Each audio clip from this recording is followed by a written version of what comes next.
ton of gravel in my shoes, world on my shoulder, heart full of blues out in the dirt, down in the dirt.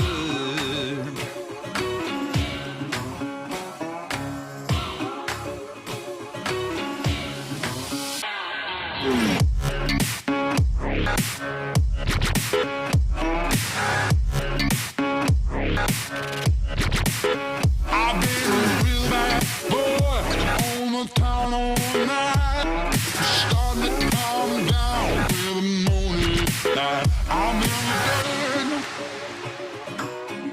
down in the dirt.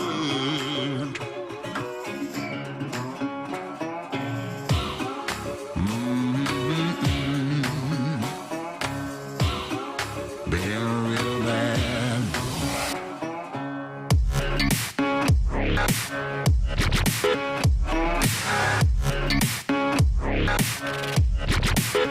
I've been a real bad boy on the town all night. Starting to calm down with the morning light. I'm in the dirt, down in the dirt, down in the dirt, down in the dirt, down in the dirt.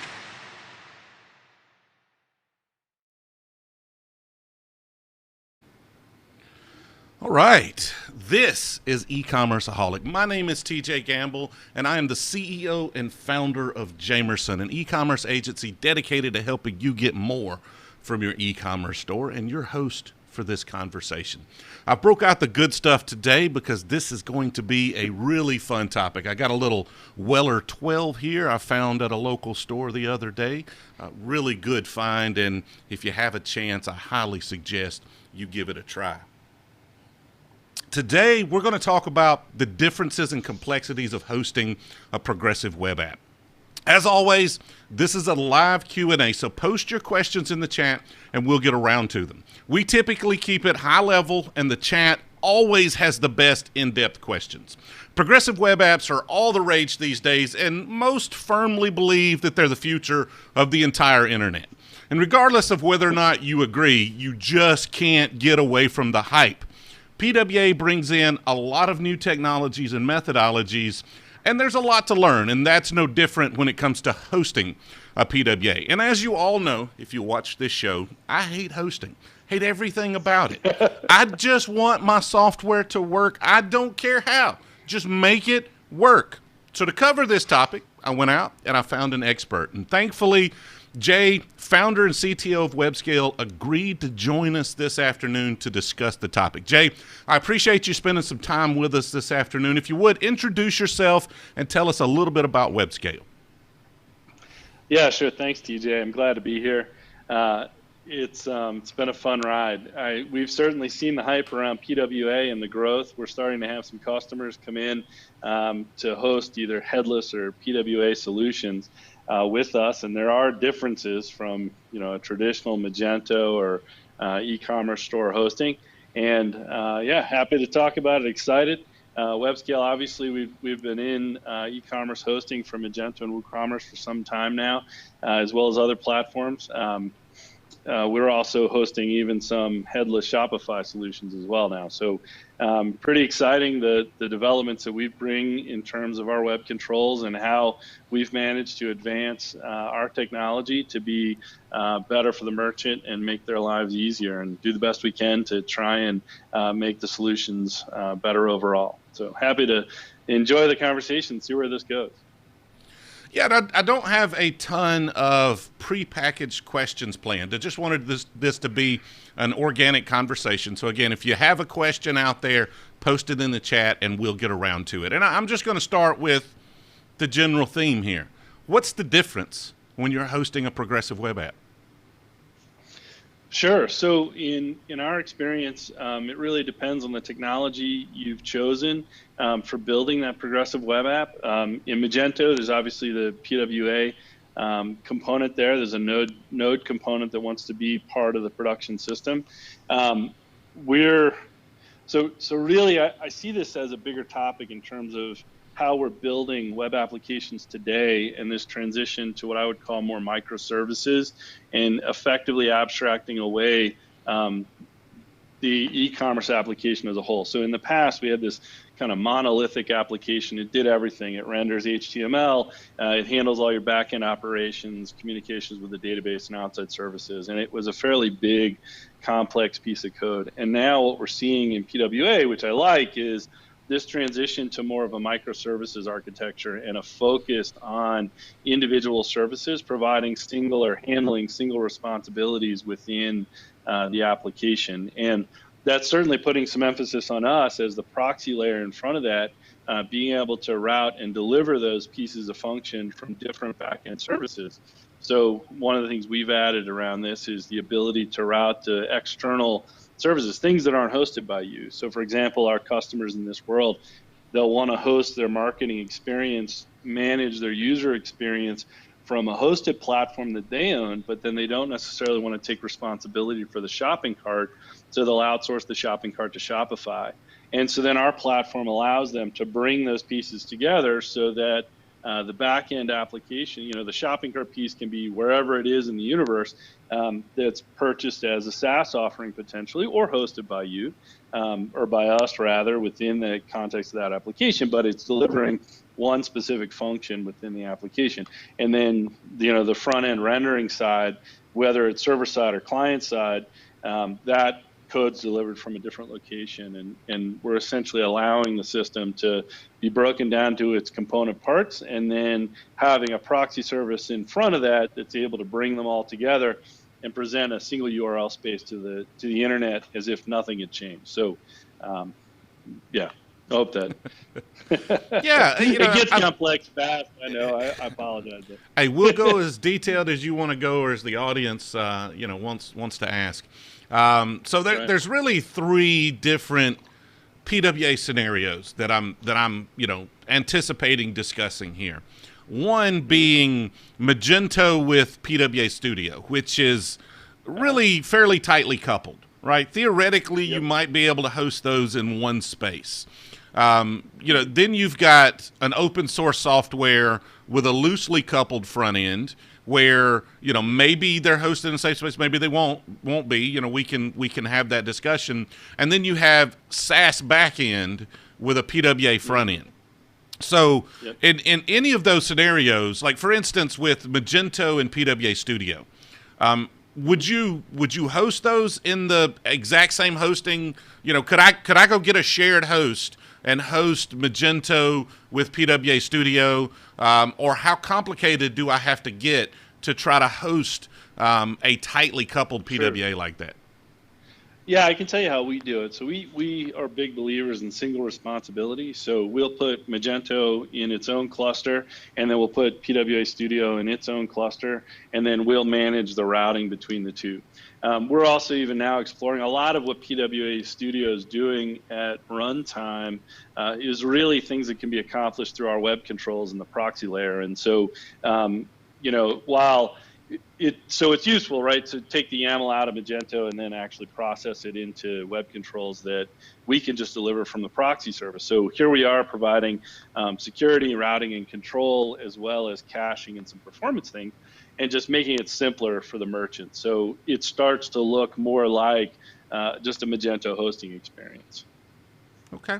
So what about that? I'm assuming if that's what you're going to do with PWA Studio, when you go open source, you're going to do this, if you're open source with a loosely coupled front end, you're using Vue Storefront or Deity or any of those others. Sure. It's going to be the same scenario. Like it's exact same hosting setup. Okay. Yep. It is. And then with Vue, we're finding, it really depends on the merchant's goals and what the developers decided to do, whether they're using Vue server-side rendering versus client-side, where we have some customers that, we're running a node cluster that's managing Vue. And so that's essentially a microservice in this architecture that the rendering cluster is sitting there, and we're routing to it based on need. So. Okay. Any difference if I'm going to use SaaS? if I'm going to use something like Shopify or BigCommerce, and then I'm going to build a fully custom PWA or use some front-end framework, is there a difference when you're trying to host that PWA versus you being in control of both pieces? Yeah, there is. So the decision that the merchant has to make is whether they want to expose the use of that SaaS to the internet or not.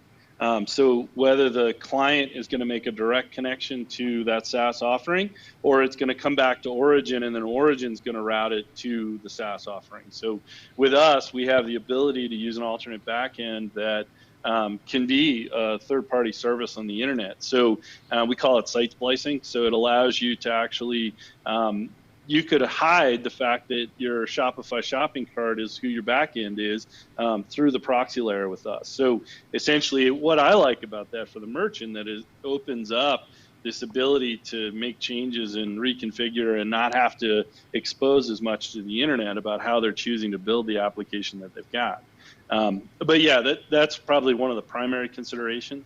Obviously, that hosting experience is a bit simpler, right? Because now you're not having to deal with the requirements of, say, a Magento application that you have to host as well, which is its own set of complexities and challenges. And you can actually just use somebody else's service and then focus on the marketing piece, effectively what is the marketing piece of your application. How are you rendering? How are you managing the customer experience? Now, with PWA, obviously, theoretically at least, it's going to lower the amount of resources you have to use. Like we're putting some of that processing power. Of course, Livestream 101, always silence your phone. It's been a long morning, and just this is amateur hour up in here. Like sorry, hey, apologize for that. I turned off Slack before we joined. I've got all of that stuff already set up, and then I just, we were going to the last minute there. So let me start over with that. We'll take all of this out in an edited version. With PWA, theoretically, we're going to push a lot of that processing to the browser. And so, and it's going to load less data. It's supposed to be more efficient with data transfer. Things like that. It's really focusing on hitting APIs. So theoretically, you should be able to host a site of the same size if it's an optimized PWA for less server resources. But then we're going to add complexity to our hosting environment. I mean, we're going to have a cluster over here for PWA and a cluster for Magento, or in this case, I'm going to have, a SaaS backend, and then now I've got hosting for a PWA that I wouldn't have had before. So, with that special mix of reducing the load on the infrastructure, but also adding to the complexity, how are you seeing costs change for merchants in regards to hosting a PWA? Sure. So on the PWA side, obviously, if you shift the complexity into API calls, we're able to cache more. So that's going to help time to first byte. That's going to help the performance of the site itself, which is great. That obviously has an added benefit of reducing, the load on the servers that are delivering the PWA components is actually significantly reduced, because I'm able to cache there's effectively what look like now is just static assets, and I can cache all of the static assets at the proxy layer into the CDN. That allows for reducing the delivery, the delivery expense. There's a side effect of all this too, TJ, that's important to understand, that while it's great that, we're shifting, effectively PWA, when you do most of the execution in the browser and the heavy lifting is done in the browser, the goodness there is that every new user to the site brings their own compute resources to the party, and you're essentially able to use those compute resources. And so your scaling's not scaling on the server side, it's scaling on the client side. And so you're getting more clients, you're getting more compute, and you're able to use that compute to service those requests that are coming in. Now, the downside to that is that those compute resources vary in their abilities. So if you have to be sensitive to the fact that it's not just free money. If you come with a very complex JavaScript and there's a lot of code that needs to be executed on the browser, you're actually going to stress that tiny little ancient iPhone pretty heavily. And your site, while some pieces are faster, its ability to service or provide a great user experience, you become more dependent on the device on the internet that's coming to visit your site, and so that user experience is somewhat a little bit out of your control there, that you have to pay attention to. So I think it's a mixed bag. It's just every merchant needs to make good choices around understanding the capabilities of the device that they're rendering on and how that device is behaving for them. And there has to be some more thought. This is becoming more complex. You're transitioning from maybe website to more traditional software development, and that my job as the host is to really provide software delivery into the internet, and then the developer has to really think about it as software development in the traditional sense, because you're delivering this software almost in real time down to some browser that you have to be concerned about. Well, where is it running, and what browser am I running in, and what capabilities do I have on the compute hardware that I'm running, and what's that user experience? How is it going to change for that older generation iPhone versus, say, a desktop, latest. Now, just to make sure we get at that question, my question is, though, is it going to be substantially more expensive to host a progressive web app than it would have been a traditionally themed? Now, that's all great information, right? And definitely part of the conversation we wanted to have here. But I'm curious as to whether or not, the fact that it's less computing power, theoretically, to generate the site, that theoretically could reduce your costs. But then we're adding other nodes for the JavaScript, the different complexities that should add to the cost. So what is that, what you're seeing so far? Is it substantially more expensive? Is it about the same? Are people able to save money by, making good choices? Like, how is that equation playing out thus far? So I think it definitely varies by site. So obviously somebody who's very, high conversion rate, lots of checkouts, you're not going to see much difference, right? You still have a lot of API calls, a lot of customer management. There's a lot of data transfer back and forth and compute, frankly, that has to happen on the back end side to deliver that unique data and user experience down to that customer. And so you still are having the cluster that needs to be there to service your checkouts and service your customer specific data and the session tracking and all that. That compute cluster is still there. That's still driving the cost. What I'm finding for the PWA piece of it is it's on balance, it's not significantly more expensive, right? Because I may be running a cluster to service these components, but those components, as you mentioned, they're not very compute intensive. They're kind of like delivering almost as equivalent to delivering static assets. And so they're very cacheable. They don't create a lot of extra compute need on the hosting side. So in terms of being able to service that application, if it's a fully hosted, say, Magento with PWA Studio, I see it as pretty flat. I mean, there's not, while you give up some cost in some areas, you gain some cost in other areas. And so it's sort of, the hosting costs don't change quite a bit. Where you could realize potentially a reduction in cost is certainly outsourcing the entire back end. So if I'm not hosting the shopping cart, now all of a sudden there's a big source of expense that kind of goes away. And some security concerns there too. So for the smaller merchants, by outsourcing that to a SaaS provider, there's some wins there because you're handling less of the user specific, the checkout experience. And so you're shifting the burden of PCI responsibility onto somebody else to some extent. Now you still are part of the cardholder data environment. You still have PII data. So there's still a security concern, but it's somewhat reduced, and it can be a good decision for merchants. Absolutely. Okay, getting into questions in the chat. If you have questions, go ahead and post them. We'll be getting around to them as soon as possible. I see one here from Daniel. Daniel's question is, what do you use for node process management?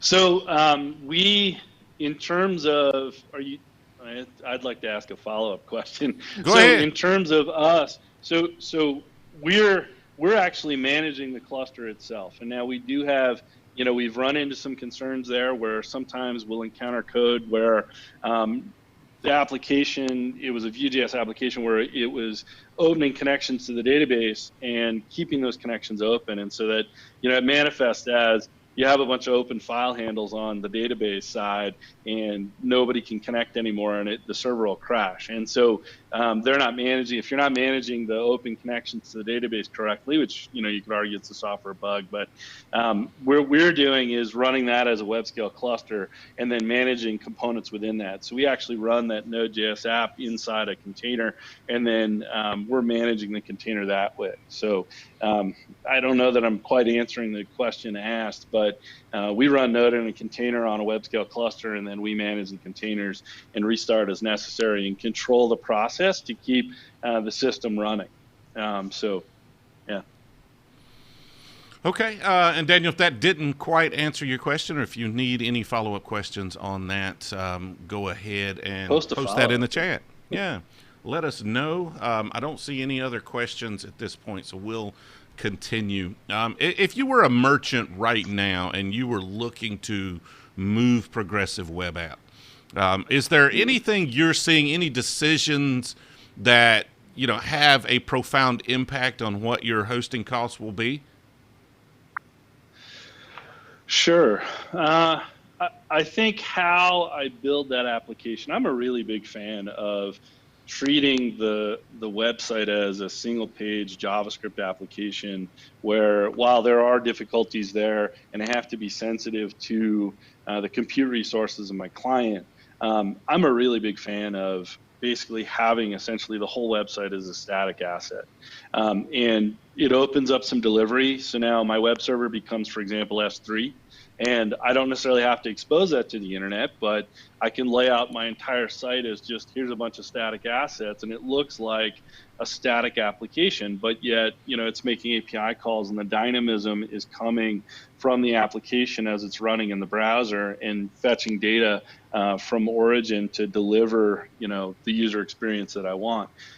So, I mean, in terms of cost, that helps cost substantially, right? Because a static website hosted in S3 is the cost of data transfer. It's crazy cheap. So that's a good thing. I don't necessarily want to expose that to the internet directly. So you do want that proxy layer, something in between your delivery, where you're putting these assets and your delivery to the internet. So our proxy services, I mean, obviously I'm a big fan of that, is this mechanism. So using our proxy service to front that S3 delivery. And then, I still typically have some dynamic backend, whether it's controlling the marketing experience or what have you. That dynamic backend that's tailoring the site and the assets to the user that's visiting the site, I still have that active cluster there, servicing those requests, fetching state, and delivering it into the browser. So, that's more efficient for sure. And I think there is a benefit to cost in terms of just the hosting cost. But effectively, when you look at it at a high level, at least, you have all the same moving parts. So I don't necessarily see, a drastic reduction. What I do see, though, is increased availability, increased performance. A lot of the issues of the past tend to go away, not for free. There's more thought going into the delivery and the build up front, but it tends to be a much more efficient approach to total site delivery. And it's not even that you have the same amount of work in terms of, on your side in building these sites this way. There's just as much work, even sometimes maybe it's a bit more complex because you're designing how the site's going to be built and delivered. There's more thought in that, and it's a more complex delivery environment. But the end result, I think, is a much better user experience. Which should translate, that better user experience, I believe, will actually translate into increased revenue for the site. So it's good all around. Yeah. Definitely hard to disagree with that. Michael's question in the chat, when you say containers, are we talking K8s, K3s, Docker, or some alternative? For us, we use Docker. So we have Docker containers inside our clusters. Our clusters themselves are, we have our own hosting infrastructure that actually bootstraps those servers into becoming whatever they're supposed to become. We'll tend to integrate with the cloud provider's registry, and those typically, we're in a Docker land. So. All right, keep those questions coming. We'll get to them as soon as I see them in the chat. All right, so a lot of traditional hosting companies are having difficulty hosting PWAs. They're just not ready for it. And so, Sure. I've talked to several hosting companies that are struggling to handle progressive web apps. What are you doing different that makes you ready for this change? Sure. I think one of the biggest differences really between us and others is that we started our life as a proxy service. So, when you really look at that evolution, we created this cloud-based controller of the web application environment, and that controller gives us a leg up in a sense because it gives us a platform to deliver unique control over the application and how it's delivered into the internet. So we're able to combine all the disparate clusters in our delivery mechanism that without our tool set and visibility and all the things that we bring to the table in terms of managing that application, it's kind of hard. You have to replace those functions somewhere. So if you're a hosting provider, you have to acquire some third-party technology to be able to put in to bring that microservices architecture into being and deliver it to the internet as that single URL space. And so that's really what our proxy service is doing in this world is it's allowing you to disconnect the architecture of the application from how the user on the internet has to consume it. So for the user on the internet, it looks like a website, and they go visit the website and they get their data and they shop and do their thing. By decoupling their experience from how the site is built on the back end, it opens up the freedom for the developer to make these decisions about, well, the cart's going to come from over here, and the marketing, the user experience is coming from over here, and then we're bringing those pieces together into that one delivery. So. A question in the chat from K. Steph M. From your experience, and I don't think this is necessarily your area of expertise, so I'll be happy to touch on this, but feel free to give your opinion on it. From your area of expertise, has there been any improvements to a website's SEO when using PWA? You're right. It's not my area. However, we do offer some features in there. We pay a lot of attention to SEO, and mainly it's us responding to our customers and our customers' needs. I don't see. So the problem around, or my perspective on the SEO problem, and you probably have a different, more in depth about how to handle it. But in my experience, is any major architecture redesign of a website leaves these kind of hanging URLs where you've changed the paths within your site, and Google's still showing up looking at the old paths, or Bing or whoever, not to pick on any one of them, but you've got the internet coming at the old layout for the site, and you need to give them direction in an easy way, give them direction on, well, these URLs now are all over here. And so making that transition it's a big need. Whether it's PWA or even just a straight redesign of the site itself. So what we've done is to focus on that some and make it easy for your marketing manager to actually provide a URL map that you might get out of Screaming Frog and upload that into our proxy without having any technical expertise. You don't have to make some custom Nginx config or what have you. You just give us a CSV file that maps this URL coming in should go here on the new site. And give us 20,000 of those entries and just upload it into our proxy, and we take care of it and make it work for the internet. And that's kind of, it's important to capture that stuff, and then also having a way to get visibility into when Google comes and they get 404s, what are they getting 404s for? And can I get a report that easily tells me these are the things they're trying to find that I'm not delivering an answer to? And it's almost kind of better than Screaming Frog, where Screaming Frog is kind of the synthetic. this is the actual internet. The internet's arriving and they're getting 404s. And through our traffic viewer, you can actually see all those 404s and where they're coming from and going to, where they're trying to get to, and then build an updated map that you can then upload to us and get that corrected. So to me, I think the SEO management, it's been somewhat underserved, from the different, we've tried to invest there a little bit to make it a bit easier and make it easier for you to manage, how I deliver those mappings, how I track how often those mappings are being used, and then also understanding, well, what's outside of those mappings. So who's coming to ask for things that I'm not responding to, so that you can get a better handle on it and, hopefully improve your organic search rankings. So that's kind of my view. It's more just the tracking and respond. I don't know that PWA has back to the specific question, PWA, I don't really have a knowledge of whether PWA makes that easier or harder or what have you. Any thoughts, TJ? Yeah, from a PWA perspective, Google wants your site to be fast. Theoretically, PWA is fast, but that's theoretically, right? So if you do Google actually announced not long ago that they're going to increase penalties for slow sites or increase the rewards for fast sites.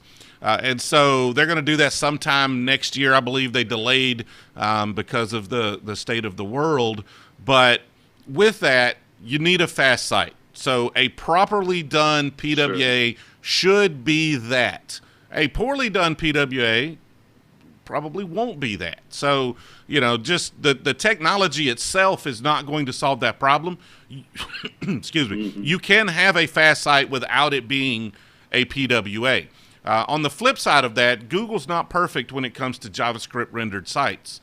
They're constantly improving that, but there can be some glitches, and JavaScript based SEO is its own animal. So it's a double-edged sword depending on how you actually do your implementation. Yeah, that makes sense. I didn't even think about that. The performance side of the equation, which is a big deal in organic search, or just customer user experience. And certainly, PWA sites done well, you're right. They tend to be faster. So. Absolutely. And a follow-up question here, or additional question, why should I, an agency, pitch a PWA over AMP to a potential e-commerce client? What are your thoughts on PWA versus AMP? I don't know that I have any. We see both. We actually have an AMP customer too. In that regard, that I really don't have a strong opinion one way or the other. Google obviously open sourced AMP, and it's interesting. I think, I don't know that that's going to weigh into any search rankings or things that they do if you picked AMP over PWA. But I think maybe it's just, I don't know. I would say, go ahead. Yeah. Oh, I was just going to say, I think like anything, if that's the place that you're comfortable, you can get the best performance for your customer that way, then that's what you should be pushing on. And really, it's sort of like you said, a poor PWA site is probably, to apply it here, a poor PWA site is probably significantly worse than a well-done AMP site. So, there's a place for each technology, and pick the thing that makes the most sense in the situation. Yeah, and I'm not an AMP expert by no stretch of the imagination, but AMP is pretty much about speed. It's about a streamlined, trimmed down site that can be delivered super fast on mobile. And so, if speed is your only concern, then AMP's in the equation. Like, it's worth considering AMP for what you're trying to do. But I think you're thinking short-term or short-sighted in regards to PWA. Speed is just the main selling benefit that a lot of people are touting because it's easy to talk about and it's easy to see. PWA is going to give us capabilities for user experience that you just won't be able to do on AMP. And so, if you're thinking about what you can do, the possibilities, The problem we have is that right now a lot of people are like, I'm going to do a traditional theme, and then they find out about PWA and they're like, oh, this sounds good. I'm going to do exactly what I had in my mind for a traditional theme, but I'm going to do it as a PWA because it's going to be fast. And that's really what most people are doing. Not many people, maybe not even anybody, are really pushing the boundaries of what PWA is capable of. And I think that's the more exciting part than the performance boost, although performance matters and that's a big benefit. But if you really compare the possibilities of AMP versus the possibilities of PWA, PWA is going to win out long term just because you have so much more access to the browser, the website, the browser, the hardware, the camera, the push notifications. Like, there's a lot of things you can really do to leverage and create a very unique user experience. Yeah, you're right. I didn't even think about that, but if I compare the two, it's almost like if I'm thinking AMP and I'm thinking going in the AMP direction, I'm really thinking about sort of traditional website creation, that I make a page and I deliver that page and somebody reads it and moves to the next thing or what have you, versus PWA is really shifting the world into thinking of this as, no, I don't deliver a web page. I deliver a piece of software into your browser, and that piece of software is going to do some things, and it's very flexible in what it can do. So it can adjust everything about the interaction, that user experience, to tailor it to that user. And to that extent, that ought to translate, done well. I would expect that to translate into, better conversion rates, better sales, more time on the site, because you're tailoring the user experience exactly to what that user's interested in. It's not necessarily thinking like, here's the product and category and homepage that makes sense for the internet that I want. I say, yeah, this is kind of my theme for the style of what my site should look like, and then I could tailor that user experience exactly today and sell him exactly the wiki that he wants to buy or look and shop the way that he wants to shop versus the way that I have to think about the internet wants to shop for my products or what I sell as a merchant, which is a pretty unique. It's quite a bit different from where we've been. So it's going to be fun to see these transitions and people, you guys, to start to explore the capabilities and what you can do in terms of tailoring that user experience, and then bringing in marketing data from other sources to help you guide you on how to present the site to that user that's shown up. Another question in the chat here from Greg. Greg says, how do development costs and time to go live change when it comes to PWA and headless? Well, I think the development cost is for you. Yeah, it probably is. But, these questions are for you. Do you have any thoughts from your perspective, and then I'll touch on from the implementation side? Yeah, sure. I would expect costs. It's a different thing, right? So if I'm building a piece of software,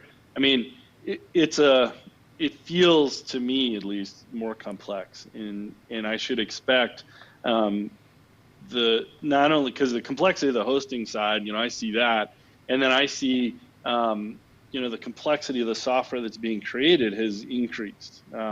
So I would expect that to translate into done well. PWA done well, I would expect that to translate into higher costs for building a site, just because there's going to be more testing that's required. So the more customization and the more uniqueness of the user experience, you're going to have to invest more in owning that and managing that and testing to make sure that it's working the way it's expected to be, the way you expect it. So I would expect the development costs to be higher in those situations.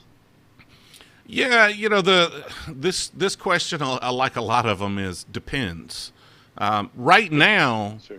If you're going to do a PWA, then for the most part, it's going to be more expensive than a traditional theme, because you're pioneering a little bit. There's some, new technologies. Not everybody's done a progressive web app, and even if you've done one, you haven't done 100 of them. And so, there's learning that goes into that. The tooling is still fairly new. It's there. It's getting more robust every day, but it's still in development. They're still actively adding functionality to all of these PWA frameworks or tools. And so that, that requires you to, to sometimes overcome those tools to try to figure out how to do something.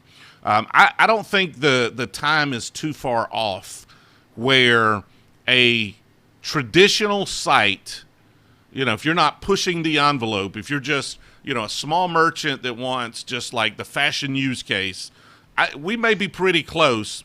If the developers have experience with it and have done 10 of them, I think we may be pretty close to you being able to do that at about the same cost as a traditional thing, roughly. You may have some additional costs, like you said, testing and things that have to go into it, but we're probably getting pretty comparable once you have a team that has that level of experience. But long term, the power of PWA, again, is not in building just this little traditional fashion use case. It's in being able to really craft. I mean, you got to think of it more like a native app than a website. Like, what can we do? What boundaries can we push? And there'll be a lot of companies, especially enterprise companies. I think it's going to be huge for B2B once they finally come around to actually doing e-commerce properly, because a lot of those experiences need to be tailored. So once they come around and they start actually doing PWA well, I think the average cost will go up because those people will invest more heavily and bring that average up. But I still think, it'll be in that realm of feasibility for small merchants that just want a basic website. Mm-hmm. Yeah. All right. So continuing down the list here, Steve in the chat, one thing stopping us from pushing more PWA work is ongoing management. Do you manage a headless environment the same way as a traditional build, support for routing, errors, etc.? Do we manage it? Yes and no. So I would argue that most Magento sites are these kind of unique snowflakes. There are commonalities in the processes that we put in place to manage those sites. So from a PWA standpoint, it's not much different. It's managing the application that's in front of us and all of the clusters that are participating to deliver that site. So we have it's the same work that we're doing. That being said, I would say that the ongoing care and feeding of these sites, it's still fairly new. It's still early. We're seeing the ongoing development. So that it's really about the CI/CD process and you continuing to maintain and develop and streamline pushing of new versions of pieces of the site, getting that fluid so that you're able to make the updates you want and be responsive to your customer base. And it now, and this is really the difference, I think, between sort of traditional website versus PWA, where you're treating it more like software. You've got front end software that you're delivering to the browser, and you're going to be more likely to encounter edge cases and issues that in that maybe it's not. I think more investment in that area is where I see the big traction or the change happening.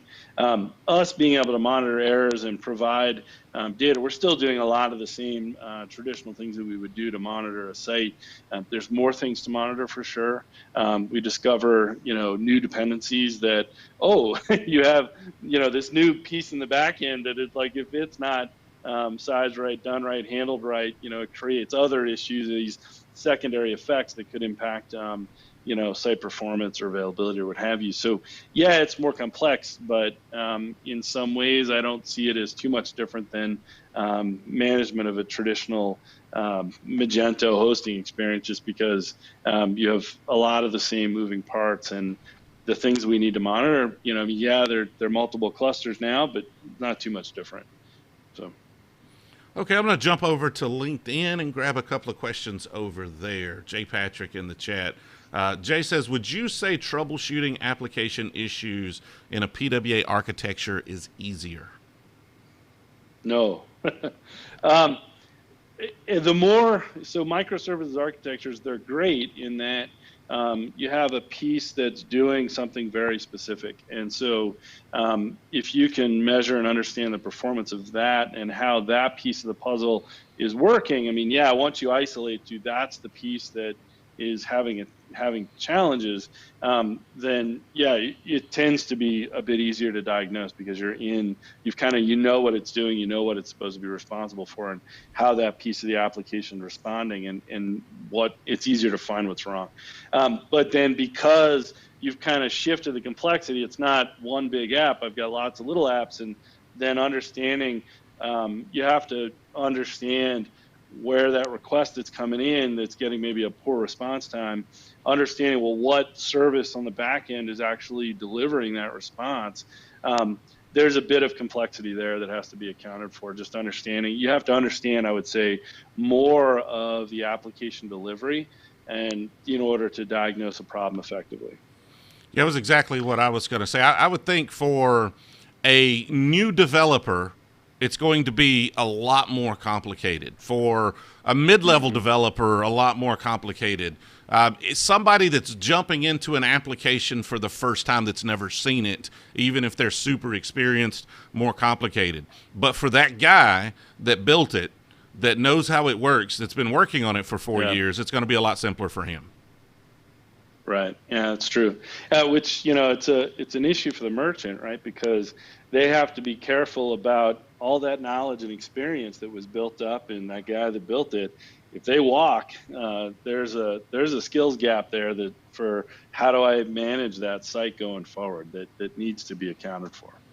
Yeah, it's a problem now anyway, especially with open source software, but Sure. it's going to be a bigger problem moving forward. And Jay had another question here. What applications are the best fit for PWA? Jay, if you would, clarify that question in the chat. By applications, are you talking about, you're talking about e-commerce platforms? Exactly, clarify just to make sure we answer that question. I'll come back to it in just a second. We've got about 15 minutes left, so if you have questions, please get them into the chat. I'm jumping back over to YouTube to continue those questions right now.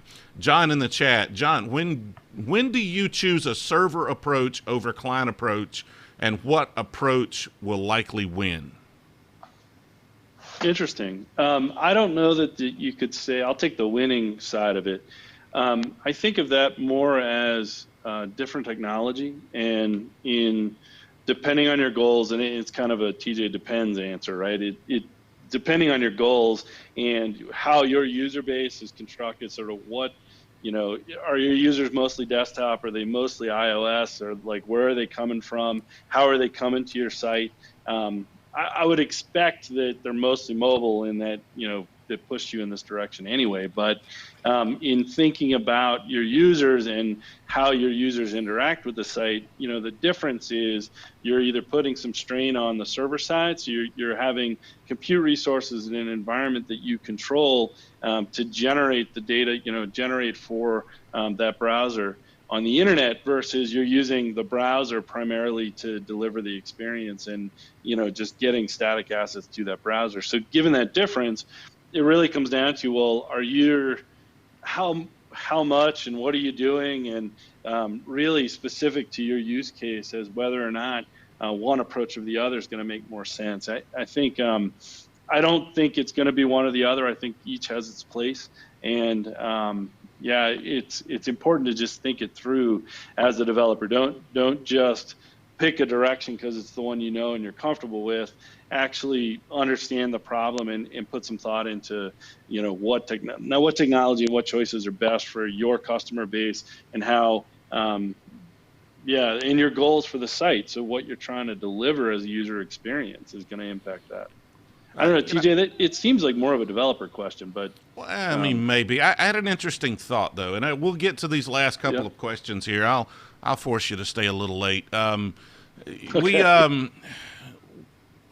It's an interesting thought. Like, a lot of these JavaScript frameworks will render server side on like the first request, and then their client side after that. Have you ever heard of a framework switching based on what's best for the browser, like looking at the browser stats, and if it's an old browser or an old phone or whatever, just being server side the whole time? or if it's Sure. not, if it's good enough, then just push it over to the client. Have you seen that actually done in the real world? I haven't seen that actually done in the real world. I think it is a very interesting idea. And, there are folks have always tried to be sensitive to, certainly in the application delivery space, in my space, we've paid attention to client side and the fingerprint, the characteristics of that client, and how we're going to interact with the client to maximize the user experience. Usually historically it's been about bandwidth consumption and delivery, right? But now with the PWA framework, it's fully obvious that, having some consideration for the browser that you're rendering into, and having that dictate where you should run that application, whether you should, execute that dynamic switching. So, it's a tiny client on a terrible network and an old, with an old processor. And I want to render it server side because that's the best user experience they're going to get.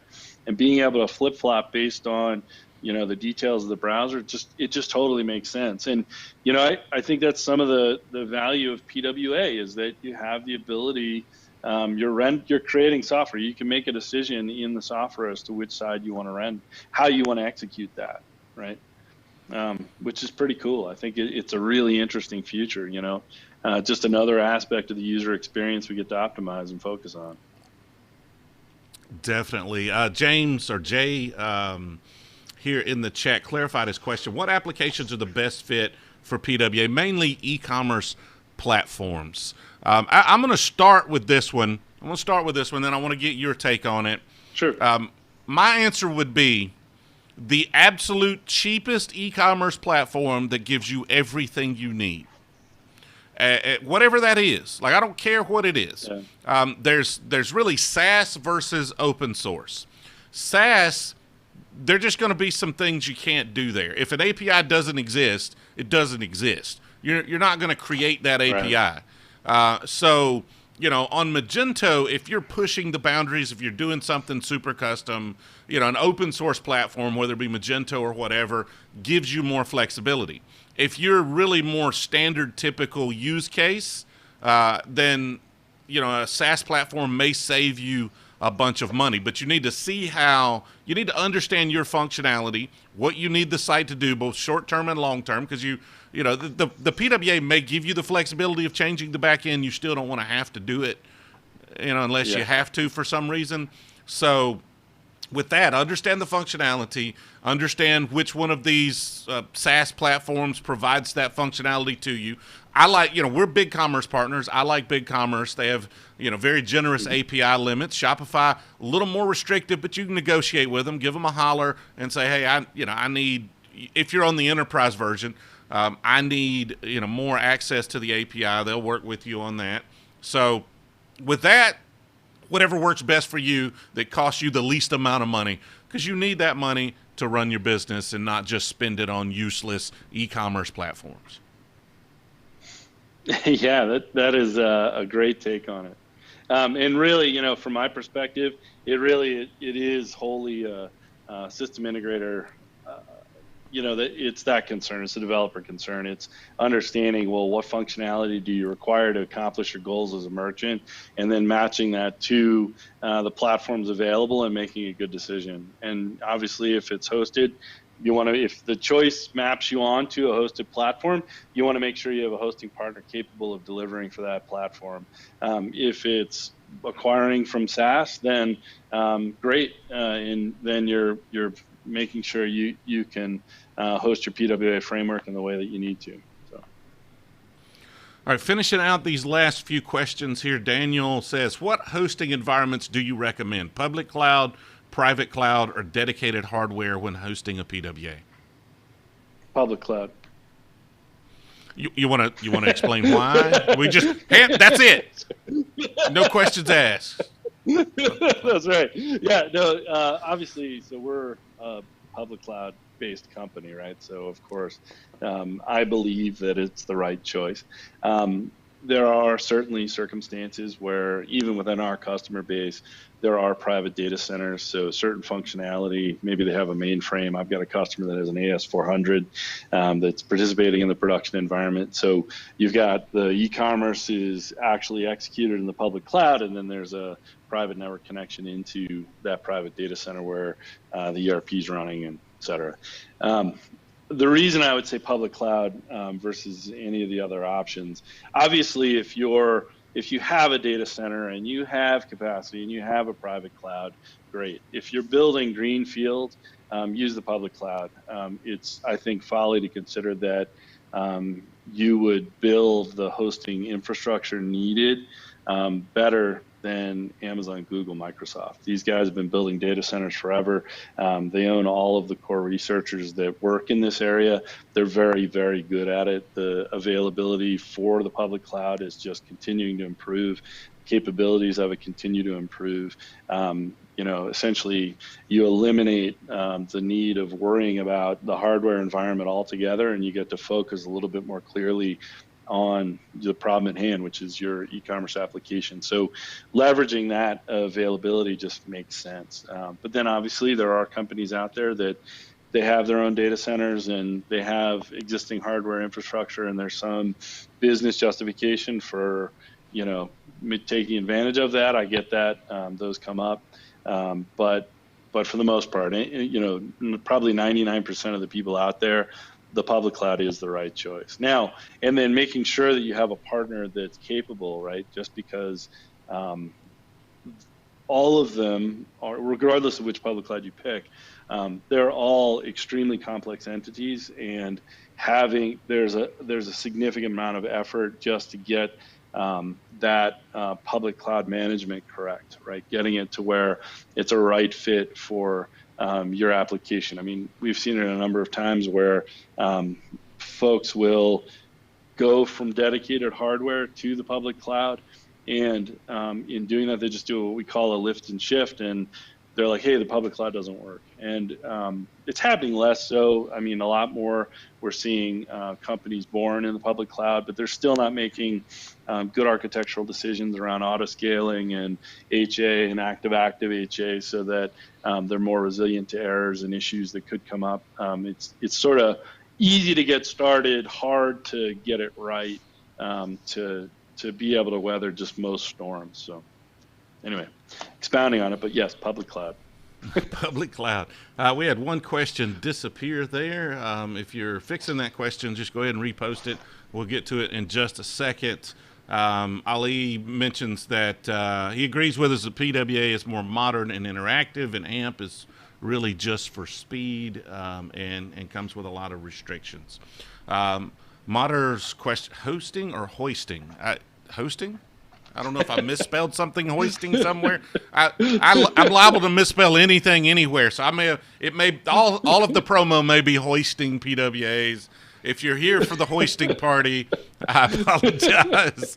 It's not what we're doing there. Looks like we got all of the questions answered. We've got about 2 minutes left. So get those questions in if you have them, and we will try to get to them. So I don't see any other questions posted at this point. So if you would, give everybody a little bit more info on why Webscale is the right partner for them to host their PWAs, and tell them how they can get in touch with you. Yeah, sure. Sales@webscale.com. What I would say is that just go visit our website. There's sales engineers there, happy to help and get engaged and help you get started on your PWA journey. What I would say as to why Webscale for PWA, our technology, our proxy layer, and given the capabilities that we've built in and how we've evolved our platform over time, we're just the right fit for it. We're able to integrate all your disparate sources into a single delivery model that opens up the flexibility and capability of what you can deliver as a merchant to the internet. We love this stuff. We love our customers. We're happy to help in any way we can. Significant support organization, very capable in 24/7. We follow the sun. We've got offices around the globe to service just about any workload anywhere in the world, and we're integrated with all the major cloud providers and able to deliver from any of their data centers anywhere in the world. And so really, in terms of flexibility, capability, and support, the performance experience we can deliver is just second to none, and we're happy to help in any way we can. So. All right. Well, another good stream, another successful Friday afternoon. It's always fun to me. You guys seem to like these highly technical topics. I don't have any live streams booked right now. So if you've got a topic you want me to cover, you want us to stream about, let me know. Post it in the chat, post it in the comments after this video. Hit me up on Twitter. You can find me at eCommerceaholic. It's always fun. The conversation was definitely more lively over on YouTube today, and it's interesting to me to see some weeks we'll have a large crowd on LinkedIn, some weeks the crowd's over on YouTube. It's always kind of fun to try to figure out when we've got a topic coming up, which one of those platforms everybody's going to be on. But, again, hit me up if you have some topics you want me to cover, and we're looking for some more guests to come on the live stream in the upcoming weeks. And we'll figure that out, and I'll be sure to let you all know when we get those books. But until then, I appreciate you watching, and I'll see you next time.